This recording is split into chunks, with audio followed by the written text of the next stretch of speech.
Nani? Salut les amis, c'est Timena et aujourd'hui dans cette vidéo je vais vous présenter 5 séries Netflix que je préfère et donc je vous recommande bien sûr. Allez, peut-être que vous les connaissez déjà d'ailleurs, pourquoi pas, mais peut-être que vous allez en découvrir de nouvelles. Bref, des séries dans l'univers tech et geek, bien sûr, c'est le but de cette chaîne. Allez, on voit ça après le générique, c'est parti. Je te le dis. Nani?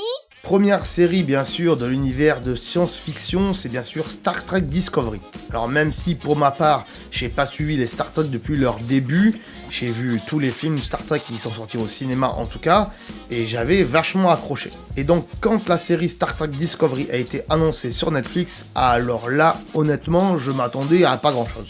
La première saison est un peu longue à démarrer, il est vrai. La saison 2 est un régal, et la saison 3, alors là, mais honnêtement, c'est l'apogée. Moi qui suis un grand fan de Stargate, la série Stargate, retrouver un petit peu le même univers, franchement, c'était un régal. Si vous aimez la science-fiction, franchement, sautez dessus. Star Trek Discovery, c'est un bijou, et même si on n'a jamais vu un Star Trek, ça passe mes crèmes quoi. Nani? Deuxième série que je vous recommande, il s'agit de Alice in Borderland. Cette série est bien sûr une série japonaise, et oui, ça existe sur Netflix, et bien sûr elle est traduite en français. Cette série est d'ailleurs tirée d'un manga. Elle raconte l'histoire de personnes qui se retrouvent dans un Tokyo totalement désert, et où la nuit, il y a des épreuves à faire qui nous permettront de survivre.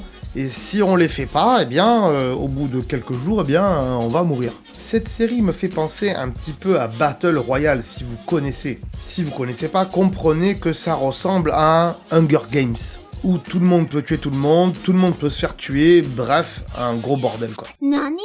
Troisième série, il s'agit de Snowpiercer. Alors Snowpiercer, il y avait un livre bien sûr qui était sorti il y a longtemps, mais il y avait un livre. Et il y avait un film aussi qui avait été fait, qui était plutôt pas mal, mais bon, bref, sans plus. Snowpiercer, c'est quoi ? Ce sont des personnes qui ont survécu à une catastrophe naturelle et qui se sont regroupées dans un train qui file à toute vitesse sur ses rails et qui se balade dans le monde entier. Et s'ils sortent de ce train, ils sont totalement congelés puisqu'il y a de la neige partout et il fait hyper froid. Et voilà quoi, il n'y avait que ce train pour pouvoir survivre à tout ça. Snowpiercer, c'est surtout un moyen de parler de la lutte des classes, puisque oui, il y a ceux qui n'ont pas de ticket et qui sont au fond du train et qui crèvent la dalle, entre guillemets. Puis il y a les troisièmes classes, les deuxièmes classes et les premières classes. Alors là, eux, ils mangent quasiment du caviar et des sushis à tous les repas. Comment ils font, me direz-vous ?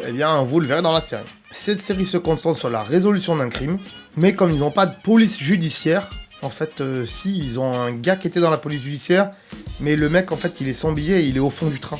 Bref, voilà, vous l'aurez compris, c'est une série pleine de rebondissements, assez complexe à comprendre. Bref, allez voir cette série tout simplement. Nani? Quatrième série que je vous recommande, c'est Umbrella Academy. Comme son nom l'indique, Umbrella Academy n'est pas une école qui va vous apprendre à utiliser des parapluies. Elle raconte l'histoire d'enfants qui sont nés tous le même jour et qui ont tous des pouvoirs assez différents les uns des autres. Un homme a acheté quelques-uns de ses enfants pour fonder l'Umbrella Academy et pouvoir former ses enfants à diverses choses, bref, à devenir des super-héros quoi. Même si la saison 1 tarde à décoller, honnêtement on peut vite décrocher pendant la saison 1 parce que c'est vraiment mou. La saison 2 par contre est un vrai régal et on voit qu'ils ont bien tiré les rênes parce que sinon honnêtement plus personne n'aurait suivi cette série. Donc la saison 2 c'est un régal. Nani? Cinquième série que je vous recommande, c'est Lock and Key. Cette série raconte l'histoire d'une famille qui vient de perdre son père et qui a donc hérité de la maison familiale de celui-ci. Les enfants vont découvrir que dans la maison, il y a des clés magiques qui sont disséminées un petit peu partout, qui sont cachées comme ça.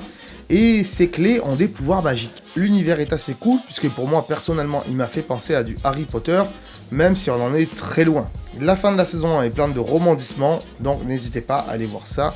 C'est vraiment à tomber par terre. Donc voilà, s'il y a des séries qui vous tentent parmi les 5 que je vous ai présentées, marquez-moi-les dans les commentaires. Si vous avez déjà vu l'une de ces 5 séries, dites-moi aussi ce que vous en avez pensé dans les commentaires. Et sinon, est-ce que vous avez vu des séries vraiment intéressantes en ce moment sur Netflix ? Des séries bien sûr dans l'univers tech et geek, forcément. Alors, ne me parlez pas de Black Mirror, je déteste ça. Honnêtement, je déteste ça. Ne me parlez pas non plus de Dark, parce que je dois le voir, donc ne m'en parlez pas non plus. Mais au-delà de ça, si vous avez des séries intéressantes, marquez-moi-le dans les commentaires. Si vous avez aimé cette vidéo, eh bien n'hésitez pas à la partager à vos amis, peut-être que vous leur ferez découvrir des séries. Et si vous n'êtes pas abonné, honnêtement, depuis le temps, abonnez-vous quoi. En plus, c'est gratuit de s'abonner à YouTube, c'est gratuit, Vous n'avez pas rentré votre carte bleue quelque part, non? Bon ben voilà, donc c'est gratuit. Donc abonnez-vous et mettez la petite cloche. Moi je vous dis à très bientôt, ciao. Ah, attends de partir, j'allais oublier. Tu peux aussi me suivre sur les réseaux sociaux, ici voilà. Tu peux t'abonner à la chaîne ici, voilà, ici voilà. Là, voilà, tu t'abonnes, c'est pas mal. Voilà. Comme ça, tu peux voir toutes les vidéos qu'on a fait sur la chaîne et en plus, c'est gratuit, c'est pas comme Netflix. Tu peux aussi regarder les vidéos que je te propose ici, voilà, ici, elles sont là. Tu peux les regarder éventuellement, ça peut t'intéresser, voilà, là. Sinon, je te remercie de t'être abonné et je te dis à très bientôt.